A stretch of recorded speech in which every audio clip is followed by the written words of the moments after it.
今年第3个天赦日就是明仔载5月28日。大湾凌霄宝殿武龙宫特别规划相关活动，让信众向玉皇上帝祈求赦免。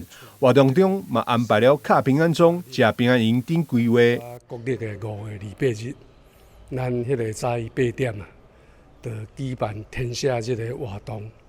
当然啦，每一位参加的来会当人敲咱这个平安钟，祈福啊，当然啦，天赦日。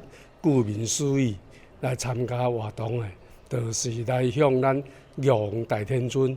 咱玉皇大天尊住伫咱庙的迄个楼顶尔，啊，伫遐人讲的向玉皇大天尊啊，安尼赦免，赦免一切的罪业，让否极泰来，互即个安尼日后啊，财源广进。身体健康。伫即出天赦日活动，大湾凌霄宝殿武龙宫嘛有准备天官武财神招财钱宝要来烧送，庙方欢迎四方信众来谢罪祈福保财库。记者张世伟采访报道。